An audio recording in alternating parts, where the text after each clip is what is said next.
1 Johannes hoofstuk 4. Ons gaan begin saam lees vanaf vers 7. Nou dit sal gaaf wees terwyl u lees om op te let hoeveel keer lief hê, lief het, liefde, alles in hierdie hoofstuk genoem word. So wanneer ons hierdie hoofstuk lees, dan vat dit ons nie lank om by Johannes se groot klem uit te kom nie. Hy skryf daar aan die gemeente, hy sê, geliefdes, laat ons mekaar lief hê, want die liefde is uit God en elkeen wat lief het is uit God gebore en ken God. Maar hy wat nie lief het nie, het God nie geken nie, want God is liefde. Hierin is die liefde van God tot ons geopenbaar, dat hy sy eniggebore seun in die wêreld gestuur het, sodat ons deur hom kan lewe.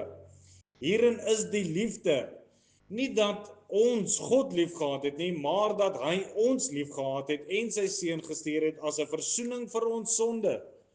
Geliefdes, as God ons so lief gehad het, behoort ons mekaar lief te hê. Niemand het God ooit aanskou nie.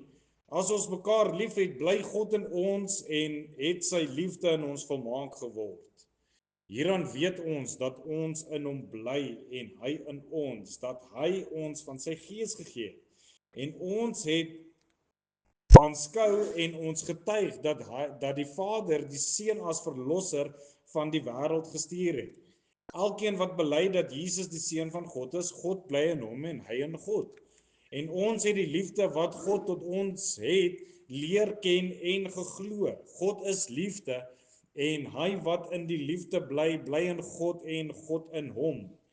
Hierin het die liefde by ons volmaak geword, dat ons vrymoedigheid kan hê in die oordeelsdag, want soos hy is ons ook in hierdie wêreld. Daar is geen vrees in die liefde nie, maar die volmaakte liefde dryf die vrees buite, want die vrees sluit die straf in, en hy wat vrees het nie volmaak geword in die liefde nie.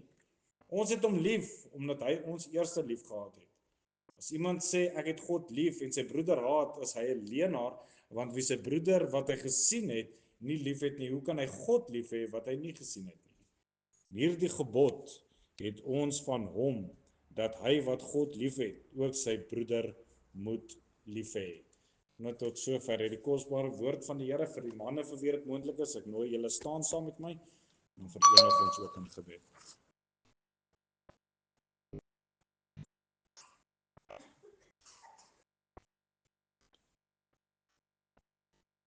Ons groot, almagtige, wonderlike hemelse Vader. Baie dankie Here dat ons in hierdie oggend tot U kan uitroep. Uitroep in dankbaarheid, Here, vir wie U is. 'n Dankbaarheid in ons hart, Here, vir dit wat U doen. En in en deur dit net die verklaring dat ons verstaan ook, daar is niemand soos U nie. Daar is niemand, Here, wat naby aan U kom nie. Daar is niemand met wie ons U kan vergelyk nie. En tog, Here, vanuit hierdie gedeelte lees ons dat U ons eerste lief gehad. Dankie Here vir U goedheid en die guns in en deur ons lewens. Dankie Here vir gesondheid. Dankie Here dat ons in staat is om hier te kan wees, in staat kan wees om te kan luister. In staat Here om te kan hoor dit wat U vir ons in hierdie oggend wil sê. Maar voor ons daar kom, Here, het ons 'n begeerte en 'n behoefte in ons hart om te bid vir hulle, Here, wat dit nie kan doen nie. Ons dink aan hulle, Here, wat siek is. Ons dink aan hulle, Here, wat getuister word deur 'n kwaal in hulle liggaam. Sal U asseblief kom aanraak. Sal U asseblief kom genees. Here, met 'n groot verwagting bid ons vir ons boere in elke liewe opsig. Here, dat U asseblief reën sal gee. Dat U asseblief, Here, daardie bek en klou aan die mond sal ruk. Dit sal stop. Ons wil kom bid vir ons sendelinge, wanneer ons dink aan oom Shaal wat besig is met 'n baie belangrike werk. Kom vra ons asseblief, Here, dat U seën daarop sal kom rus, al sy werk. Ons bid vir ons gemeente, Here, elke liewe faset, elke persoon wat vanmôre hier is. U ken hulle harte, u ken hulle hartsbegeertes. Sal u asseblief in hierdie oggend kom ontmoet. Here, ons bid ook vir die redding van siele. Hulle wat u nog nie ken nie. Hulle, Here, wat nog onder 'n groot wanpersepsie is dat alles is oukei.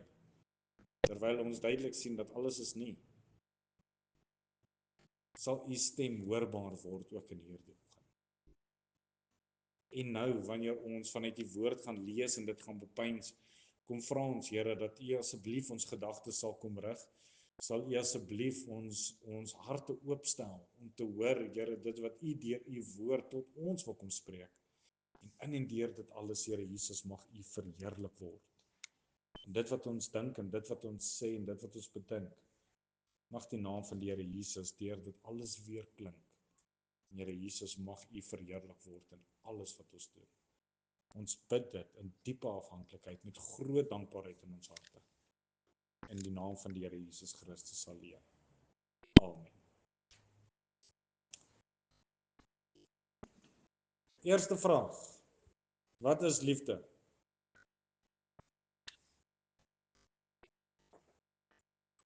Ons praat onder die tema van vers 10, praat ons oor die onderwerp die liefde wat eerste lief gehad het.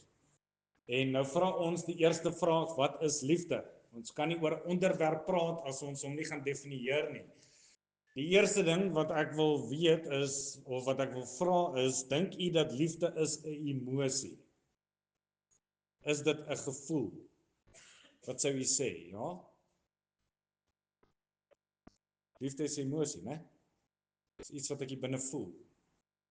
Dis iets wat lewend word wanneer ek iemand moois aanskou. Daai dag toe ek my vrou gesien het, ek gesien, hier borrel liefde. Jy geweet dat die liefde is nie 'n emosie nie. Dis nie 'n gevoel nie. En as ons dit miskyk, dan vat ons die hele gedagte van liefde mis. Die bewys wat ek daarvoor wil leef wil lewer is juis in die 10 gebooie. Jy moet die Here jou God lief hê met jou hele hart, jou hele siel en jou hele verstand. Dit wil sê dis nie emosie nie, dis 'n keuse. Liefde word opgegee in 'n keuse verwant.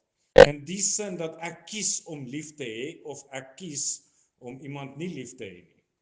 Dis 'n keuse. Ek kies om vir Tannie Barbara lief te hê. Ek kies dit. Ek kies om vir Boet so bietjie minder lief te wees. Dis nie daar nie. En nou kom hierdie mooi vakansiedag of instelling wat nou ingebring is, naamlik Valentynsdag. En oor die hele wêreld heen word dit gevier. Winkels is vol rooi harte. Advertensies daar buite lok geluk. Restaurante was vol gewees. Mense gee geskenke as simbole van hulle toegeneentheid aan mekaar.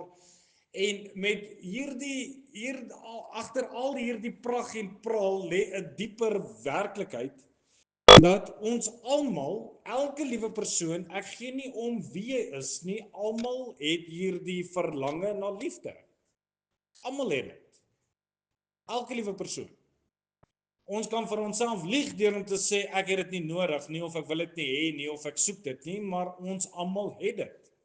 Ons is in die beeld van God geskape en hy volgens 1 Johannes is die essensie van liefde. Van kleintyd af soek kinders daardie liefde, daardie aanvaarding by hulle ouers. En kry hulle dit nie, kry 'n kind nie liefde van sy pa nie, kan ons na die wêreld gaan kyk om te sien wat die gevolge daarvan is. Geliefdes, jong mense gaan soek liefde vandag in aanvaarding. Ons wil almal aanvaar word daar buite. Eggenote soek liefde in getrouheid. Wil weet, my vrou is net myne. Net myne. Liefde, selfs die mees onafhanklike mense verlang daarna om geken en bemin te word.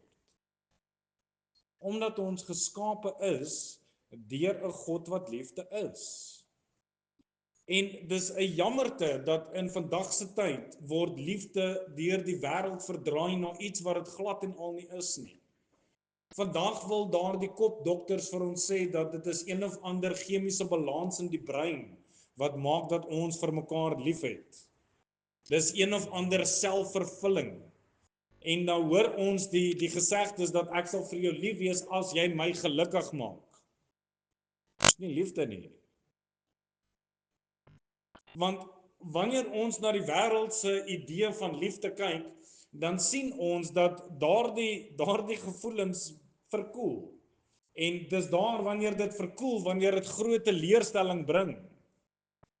Wanneer sonde sy kop uitsteek, dan sien ons hoe dat die liefde was nie eintlik daar nie.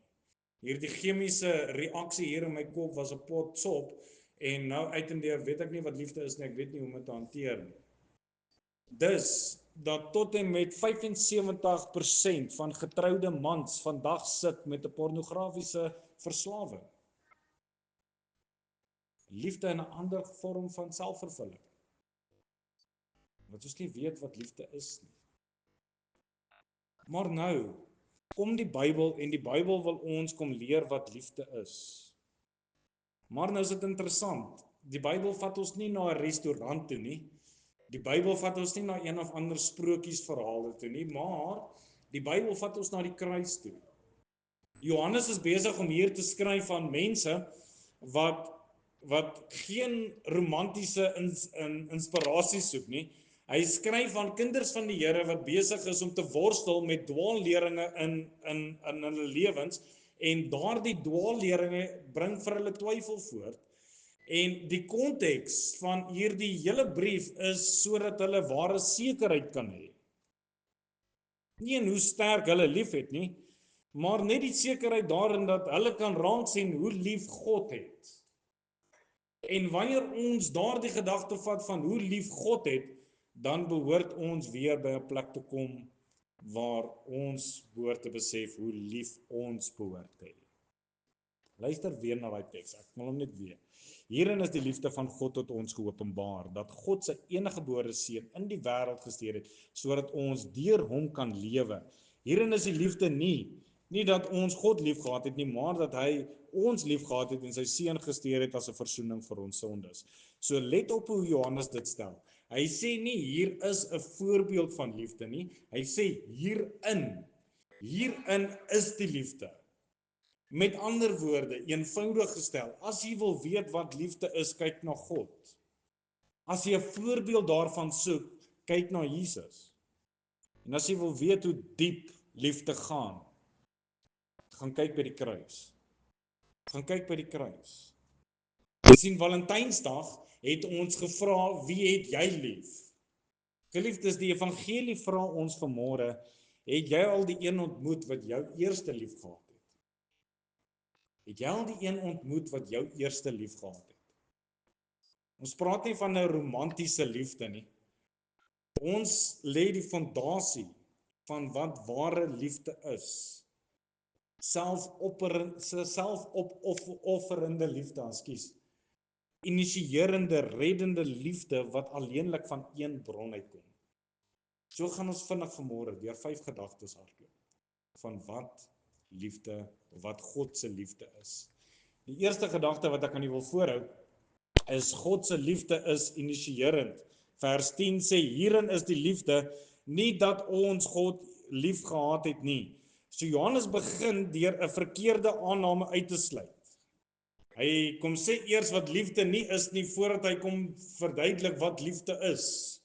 Met daardie eenvoudige woorde, nie dat ons God lief gehad het nie. En hierdie nie dat ons God lief gehad het nie, sny 'n diep sny in ons menslike trots. Want ons as mens wil graag glo dat daar iets in my is wat vir God sal aantrek. Dat daar iets goeds is in my, iets edels, iets soekends, iets geestelik wat binne my is wat God sal aantrek. Maar die skrif getuig anderste. Romeine 3 vers 11 sê daar is niemand wat verstandig is nie, daar is niemand wat God soek nie. Efesiërs 2 vers 1 sê, en julle het hy lewend gemaak wat dood was deur die misdade en die sondes. Sien, 'n hart wat dood is, begin nie lief hê nie. Glad en al nie. 'n dood siel reik nie op na God toe nie. As daar liefde tussen God en mens is, dan moet dit by God begin. Moet. Die woord wat Johannes hier gebruik vir liefde is die woord agape, wat 'n selfgewende, verbondgetroue, standvastige liefde is. Dis nie gebaseer op die aantreklikheid van die objek nie, maar op die karakter van die een wat lief het. Hoor jy mooi? Dis nie gebaseer op my aantreklikheid nie. As dit gebaseer was op my aantreklikheid, sou die Here nooit vir my lief gewees het nie. Dis baie mooier mense daar buite as ek. Gelukkig hang dit nie van my af nie. Dit hang van hom af. Geliefdes, God het ons nie lief omdat ons lieflik is nie. Ons is lieflik omdat God ons lief het. En dis nie 'n reaksie op ons waarde nie. Dis eintlik die bron van ons waarde. Van Genesis tot Openbaring sien ons hier dieselfde patroon. In Genesis 3 het Adam en Eva geval en iemand roep, "Waar is jy?" Wie was dit? God. In Israel kies hulle die hele tyd die afgode. Hulle gaan aanbid liewerste die boomstamme as vir God. En die Here stuur profete om met hulle te praat om te sê, so sê die Here. Geliefdes, ons wêreld is in duisternis gevlanders en wie stuur die lig? God. Die evangelie is nie die verhaal van mense wat opklim na God toe nie. Die evangelie is die verhaal van God wat nader kom tot by die mens. Romeine 5 vers 8 sê, maar God bewys sy liefde tot ons daarin dat Christus vir ons gesterf het, toe ons nog sondaars was.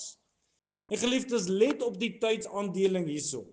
Dit is nie nadat ons verbeter het nie, dis nie nadat ons berou getoon het nie, dis nie nadat ons beloof het dat ons gaan beter word nie, dit was toe ons nog sondaars was.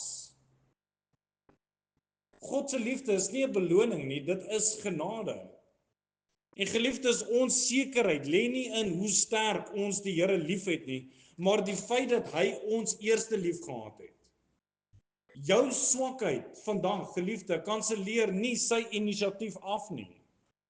Jy hoef nie eers jou lewe reg te kry voordat God na jou toe kom nie. Sy liefde het reeds beweeg in jou rigting. Reeds. Ons redding is nie gepaard met ons samewerking om die eerste stap te neem nie. Alle eer behoort aan die Here. As God gewag het, geliefdes, vir ons om hom eerste lief te hê, sou die hemel heeltemal stil gebly het. As God gewag het vir ons om waardig te word, sou die kruis nooit opgehang geword het nie. As God gewag het vir ons om hom te kies, sou niemand gered geword het nie. Maar die evangelie sê God het eerste lief gehad. Hy het eerste gekom en hy het eerste gegee. En daarom rus ons hoop nie op die wankelrige grond van ons liefde nie, maar op die vaste trou van dit wat hy gedoen het. Die feit dat hy eerste na ons gekom het. Die tweede gedagte wat ons moet raak sien, is God se liefde is geopenbaar in Christus. Hierin is die liefde van God tot ons geopenbaar dat hy sy eniggebore seun in die wêreld ingestuur het. En hier gebruik Johannes 'n baie kragtige woord. Daardie woordjie geopenbaar is die Griekse woord, ek gaan hom nie reg uitspreek nie, maar ek gaan probeer, epanorethe, dink ek. En dit beteken, die oorspronklike woord beteken om sigbaar te maak, of om te onthul, of om te openbaar in die lig. So, uiteindelik sê die vers dat God het sy seun geopenbaar in die lig, want sy liefde vir die mens was nog nooit 'n verborge geheim nie. Dit was nooit 'n mistiese gevoel wat net hier innerlik geervaar word nie. Daai liefde het die geskiedenis binnegekom. Daardie liefde het 'n datum gekry, daardie liefde het 'n liggaam gekry, daardie liefde het 'n naam gekry, en die naam van daardie liefde is Jesus Christus. Die geliefdes hierin, daai vers, lê 'n teologiese ontploffing. Dink mooi, hoe dat die ewige word tydelik.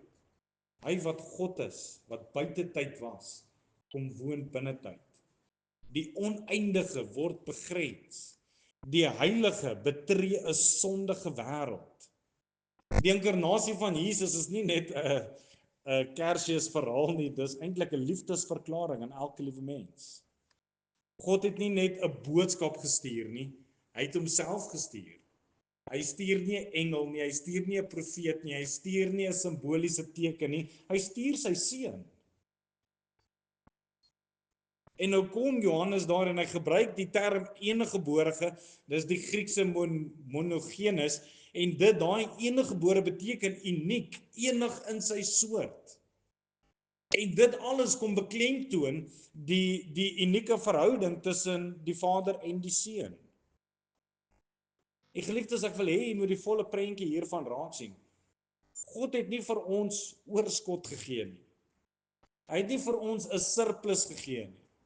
Hy kom gee vir ons sy kosbaarste. Sy kosbaarste kom gee hy vir ons. Wat 'n liefdesdaad is dit nie. Die geliefdes, as ons nou net vir 'n oomblik kan kyk na die rigting van hierdie beweging. Jy weet, dis van die hemel na die aarde, van heerlikheid na vernedering, van aanbidding na verwerping.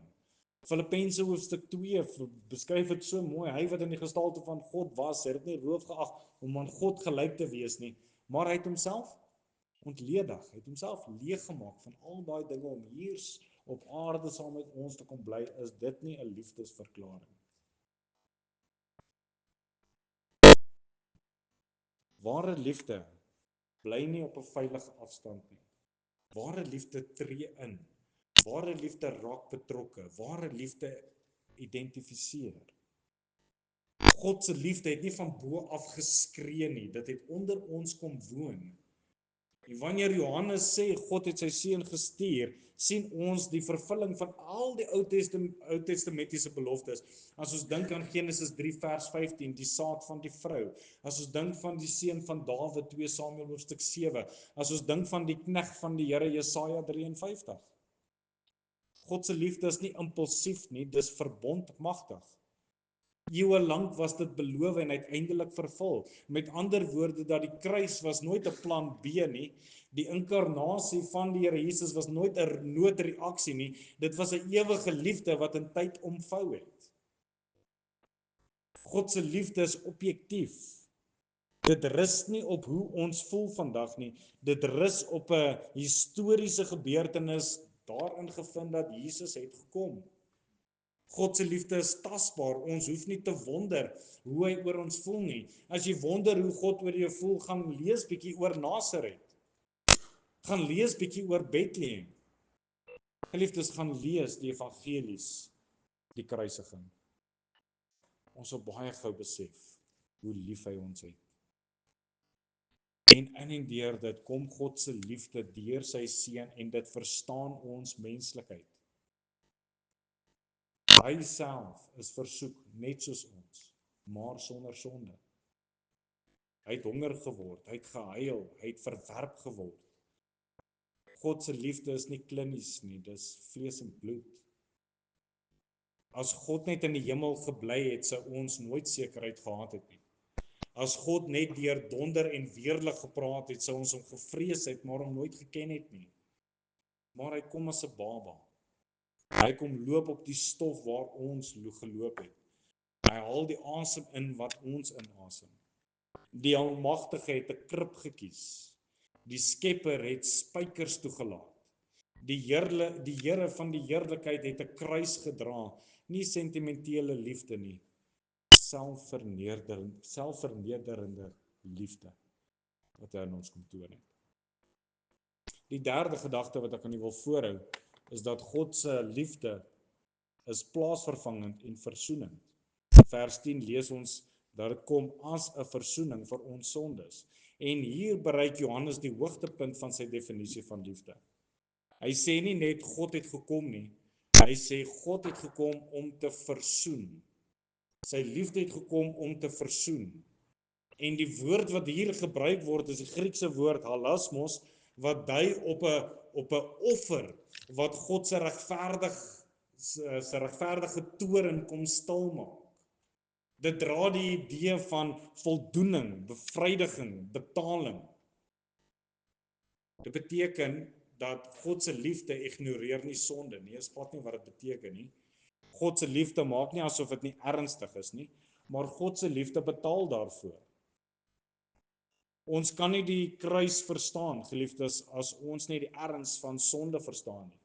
God is heilig. Hy is volkome regverdig en sy karakter vereis dat sonde gestraf moet word. Habakuk 1:13 sê u wat terrein is van oë om die kwaad aan te sien en die onreg nie kan aanskou nie. Waarom aanskou u die trouelose? Swyg u wanneer die goddelose die verslind wat regverdiger is as hy?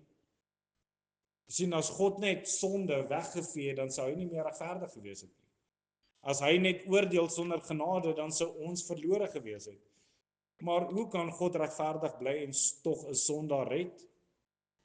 Eenvoudig. Dis nie kompromie nie. Die antwoord is die kruis. Daar was 'n plaasvervanger. Die plaasvervanger lees ons, hy is ter wille van ons oortredinge terboor, ter wille van ons ongeregtighede sy verbrysel. Die straf wat vir ons die vrede aanbring was op hom, en deur sy wonde daar vir ons genesing gekom. En geliefdes, ek sal daarvan nou as jy kan let op die taal daar, hy praat van ons oortredinge. Hy praat van ons ongeregtighede. Hy praat van ons straf. Jesus staan in die plek tussen God en ons, sodat ons nie daai straf kan kry nie. Ek hoor destyds 'n verhaal van 'n koning, en in die koning se kombuis is hulle besig daarso met 'n groot maaltyd, en hulle kom agter dat die palounie raak weg. Iemand steel die palounie die heeltyd. En die koning raak woedend. En hy sê toe, wel, die volgende keer wanneer hierdie palounie nou gesteel word, moet daar mense wees wat dophou, en dan daardie een wat die palounie nou gesteel het, hy word veroordeel na 10 slae toe, wat die Romeine altyd gedoen het, 10 slae.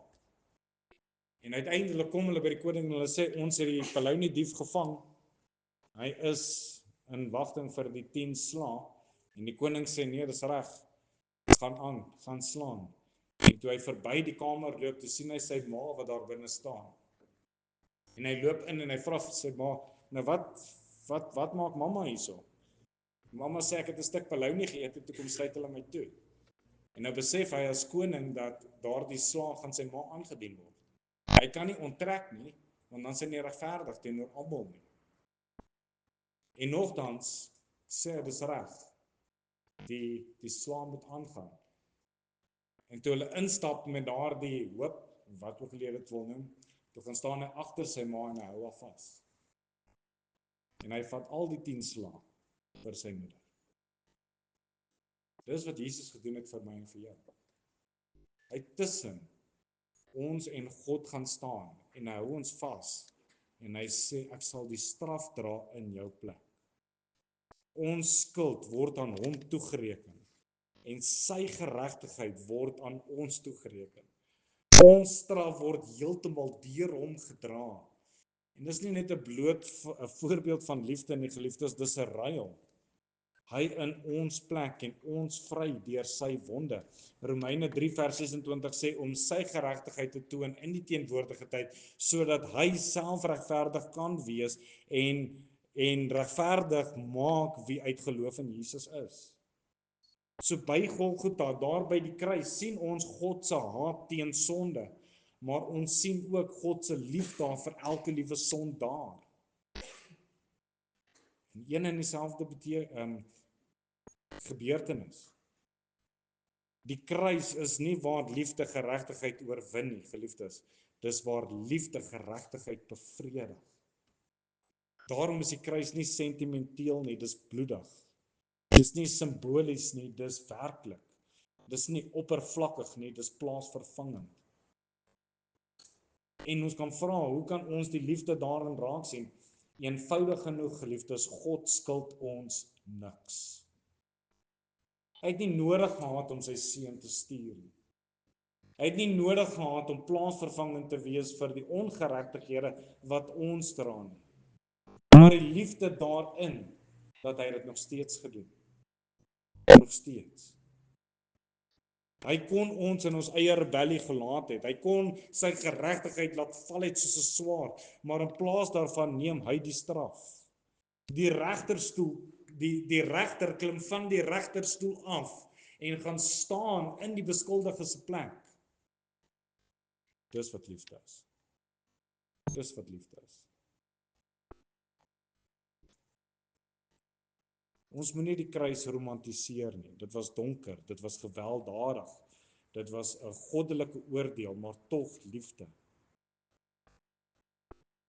En in sy menslikheid, geliefdes, toe hulle daardie spykers deur sy hande deurgenaal het, was dit sy liefde vir jou wat hom daar gehou het. Dis sy woorde, net voor dit. Hy het gesê, ek is magtig om 'n legioen engele nou tot my beskikking, sodat alles hier vernietig kan word. Maar terwille van ons, dra hy die straf. Hy dra die straf. Die vierde gedagte is dat God se liefde is lewensskepend. Vers 9 sê dat God sy eniggebore seun in die wêreld gestuur het, sodat ons deur hom kan lewe. So hierso sien ons nou die doel van God se liefde. Die kruis was nie daar om die skuld uit te wis nie, die kruis is ook daar om vir elke gelowige lewe te gee. Johannes sê nie net sodat ons vergewe kan word nie, hy sê daar sodat ons kan lewe. En dit is vir my nog steeds vandag baie snaaks, hoe daar baie mense is wat dink hulle lewe terwyl hulle eintlik dood is. Hulle lewe in hulle self, lewe in hulle eie idees, lewe in hulle eie gemoedsrus en al die klas van goed, maar dis nie lewe nie. Die lewe kom eers daarin wanneer ek God se lewensskepende krag in my lewe ervaar het. Efesiërs 2 vers 4 en 5 sê, maar God wat ryk is in barmhartighede, het ons deur sy groote liefde waarmee hy ons lief gehad het, ook toe ons dood was deur die misdade, lewend gemaak saam met Christus, uit genade is julle gered. So as ons nou kyk na die inisiatief daar, dan sien ons dat ons was dood. Ons was nie siek nie, ons was nie half dood nie, daar was nie 'n pypie in die neus en jy weet, dit was dood. Dood. Maar God kom maak lewe. Hierdie lewe, geliefdes, wil ek ook net sê, dis nie 'n verbetering nie, dis nie my New Year's resolution om te gaan gym, wat ek nou nog nie begin doen het nie, is nie wat dit is nie. Hierdie is 'n wedergeboorte. 2 Korintiërs 5 vers 17, as iemand in Christus is hy 'n nuwe skepsel. Sommige van die ou dinge het verbygegaan en sommige van alles het nuut geword, né? Nee.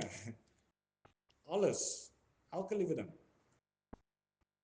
En God se liefde hervorm nie net gedrag nie. Dit kom skep 'n nuwe hart. Johannes sê deur hom, met ander woorde, nie deur jou godsdiens nie deur jou prestasie nie deur jou emosionele ervarings en die klas en daai dingetjies nie, maar deur 'n vereniging met Christus. Johannes 15 vers 5. Hulle wat in die lood is, bly in my, want sonder my kan julle niks doen nie. Geliefdes, hierdie lewe is die lewe uit sy opstanding. Dis 'n lewe uit sy geregtigheid en dis 'n lewe in sy teenwoordigheid. Die opgestaane Christus behoort vir elke kind van God 'n nuwe bestaan te beteken. God se liefde bring nie net lewe nie, dit bring 'n verhouding. Romeine 8 vers 15 sê, want julle het nie ontvang 'n gees van slawerny om weer te vrees nie, maar julle het ontvang die gees van aanneming tot kinders, deur wie ons roep, Abba Vader. En dit beteken dat ons is nie net vrygespreek nie, maar ons is aangeneem as sy kinders. Ons is nie skuldvry nie, maar ons is geliefde kinders. Nie net gered van die hel nie, maar ingebring in 'n huisgesin. God se liefde verander jou status, van vyand na kind, van vreemdeling na intimiteit. En daardie lewe begin dan. Dis wanneer lewe begin. Dit is 'n nuwe begeerte vir sy heiligheid. Dis 'n nuwe liefde vir sy woord. En meer dit saam sien ons ook, dis 'n hart vir ander mense, want ek kan nie sê dat ek het God lief en iemand haat nie. Ek kan dit nie sê nie. Skrif maak dit baie duidelik. Baie duidelik. Johannes 17 vers 3. En dit is die ewige lewe, dat hulle U ken, die enige waaragtige God en Jesus Christus wat U gestuur het. Geliefdes, die ewige lewe is nie net in lengte vandaan nie, dis ook die kwaliteit van die verhouding. God se liefde bring jou in 'n lewende, groeiende kennis van Hom. God se liefde gee nie net opdragte nie, dit gee krag. Ons kan nie leef van ons eie energie nie, maar ons kan leef deur sy opstandingskrag. Ons leef nie meer dood nie. In Christus het ons 'n nuwe natuur, nuwe begeertes, nuwe moontlikhede van gehoorsaamheid. En die liefde wat jou lewend gemaak het, sal jou ook veilig dra tot in die ewige lewe. Die kruis het nie net gesê jou skuld is betaal nie. Die leeggraf sê jou lewe kan nou begin. Die liefde van God los ons nie neutraal nie, dit maak ons nuut. Dis nie net 'n beter weergawe van onsself nie, dit is 'n hele nuwe skepping. Daar waar mens eens geestelik verkoud was, brand daar nou 'n nuwe begeerte. Waar daar duisternis was, skyn daar nou lig, en dis wat God se liefde doen. Dit bring lewe waar dood was. Net soos wat ek was voordat ek my vroutjie ontmoet het. Ek was dood. Deur die armsalige, ek dink ek was 22, 23 jarige seun, wat nie weet wat die betekenis van enigiets is nie, en sy het my volg. Ek kom leer wat dit is om myself op te offer. My geleer wat dit is om ander te plaas bo myself. Dis wat God se liefde in ons lewens doen. Want in en deur dit moet dit transformerend wees. 1 Johannes 4 vers 19 sê, ons het hom lief, omdat hy ons eerste lief gehad het. En nou sien ons die kulminasie van sy boodskap. Dat liefde is nie net iets wat ons ontvang nie, maar is iets wat ons nog verder moet dra. Die volgorde is belangrik. God het eerste lief gehad, ons is gered en lewendig gemaak, en nou eers kan ons lief hê. Hierdie liefde, geliefdes, begin vanuit die hart van God. Dit kom na ons toe en dan vloei dit daaruit. God se liefde is nie self opgewek nie. Ons kan dit nie op ons eie produseer nie. Romeine 5 vers 5 sê, en die hoop beskaam nie, omdat die liefde van God in ons harte uitgestort is, deur die Heilige Gees wat aan ons gegee is. Die Gees van God woon in ons, en hy laat ons hart reageer op liefde, soos wat hy lief het. Ons kan mense lief hê wat moeilik is om lief te hê. Ons erken dit, daar's baie. Hierdie liefde stel my in staat om vir my skoonma lief te wees. Ek hou nie baie van haar nie, maar ek is nog steeds lief vir haar. Ons kan vergewe, geliefdes, soos wat ons vergewe is. Die liefde van God wat ons ontvang het, moet 'n transformerende krag in ons lewens te meebring. Dit kan nie anders nie. Dit moet uitvloei in jou huwelik. Dit moet. Waar ek my vrou liefhet, soos wat Christus die gemeente liefgehad het.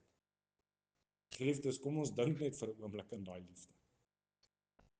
Dit moet uitvloei in my kinders. Dit moet. Dit kan nie anders nie. My kinders moet deur my kan weet, wat is die liefde van God. Dit moet oorgaan in ons gemeente, waar ons mekaar ondersteun, versoen, bou, selfs wanneer daar mense is wat in ons gemeente swakhede toon. Dit is 'n liefde wat prakties en transformerend is. Wanneer jy God se liefde ontvang het, word jy net verander nie, jy word 'n kanaal van sy liefde. Jy sien, daar waar gewoonlik konflik was, moet ons versoening bring. Daar waar bitterheid was, moet ons vergifnis bring. Daar waar onkunde of pyn was, moet ons begrip en barmhartigheid gee. Johannes 13 vers 34 en 35 sê, 'n nuwe gebod gee ek julle, dat julle mekaar moet lief hê, soos ek julle lief gehad het, moet julle ook mekaar lief hê. Hieraan sal almal weet dat julle my disippels is, as julle liefde onder mekaar het. Transformasie beteken Die liefde van God wat ons eerste lief gehad het, word ons standaard, ons voorbeeld en ons manier van lewe. Gister vra Valentynsdag vir ons, wie het ons lief? Hy fokus op die mens, hy fokus op my en op jou. Maar die evangelie kom en hy fokus heeltemal op iets anders daar. Die evangelie wys op God en mens en dan na die mense daar rondom. Die liefde van God kom eerste. Die liefde van God gee lewe. Die liefde van God verander ons harte. En die liefde van God vloei uit. Dit vloei uit van jou na my toe. Die vraag is, sal ons hierdie liefde ontvang en uitstraal? Sal ons, geliefdes? Sal ons die kruisgebaseerde liefde aan ander gaan bewys? Sal jou huis, sal jou werk, sal jou gesin, sal jou gemeente 'n plek wees waar hierdie liefde werklik sigbaar is? Die liefde wat jou versoen het, kan jou bevry om dit vir ander te gee. En daardie liefde van God in ons lewens wat ons erken, moet prakties wees. Dit moet prakties wees in tyd, dit moet prakties wees in geduld, dit moet prakties wees in vergifnis. Dit moet prakties wees in ons huwelike, dit moet prakties wees in ons gesinne, dit moet prakties wees oral waar ons kom. En as ons dit alles net vir 'n oomblik kan saamvat, dan sien ons net weer, God se liefde is initierend. Hy het eerste lief gehad, selfs toe ons sondaars was. God se liefde is geopenbaar in Christus. Die kosbaarste gee hy sodat daar verlossing kan kom. Dis plaasvervangend, versoenend. In die sin dat hy die straf gedra wat ek nie kon dra nie. Dis lewensskepend, moet oorgaan na ander toe en is transformerend, dit behoort my te verander. Geliefdes, liefde is nie emosie nie, dis 'n keuse.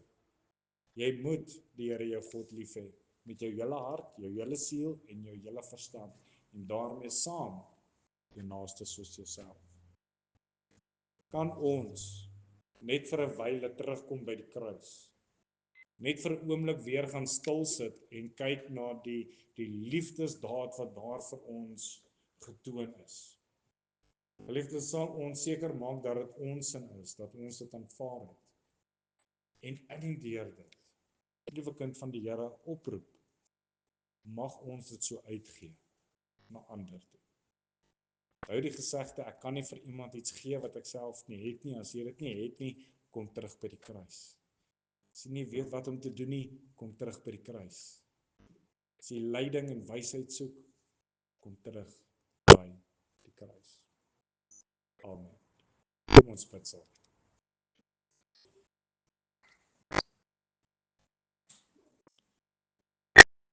Here, weer eens in 'n gedeelte so dankbaar dat U die werk begin het. So dankbaar, Here, dat dit nie staat maak op my nie. So dankbaar, Here, dat ek nie iets ouliks of moois of wat ook al te wees nie. Here, U het ons elkeen lief. Selfs in omstandighede, Here, waar ons onsself nie lief het nie, het U ons lief. Maar Here, mag U ons asseblief leiding gee. Mag U asseblief die naprediker wees. Mag U asseblief inkom tussen mens en God. En net hierdie liefdesidee kom vasmaak. Sal U woord deurklink in ons ore, in ons harte. En sal U asseblief vir ons die waarheid kom leer, wat ware liefde werklik is. Ja, Here, dat ons ook op die plek kan uitkom, waar ons kan sê dat ons liefde is deur God geïnisieer. Ons liefde is geopenbaar deur Jesus wat my siel uit genade gered het. Dit is plaasvervangend, want my straf is nie meer op my nie. lewensskepend, doordat U deur my vorm en deur my lewe, doordat U my ook in hierdie tyd getransformeer het. Dankie Here dat ons U kan vertrou daarvoor. En ons wete en ons alles word daarin gerig, dat U wat die goeie werk begin het, Here Jesus, U sê U is die een wat dit ook so sal volëindig. In Jesus se naam bid ons dit. Amen.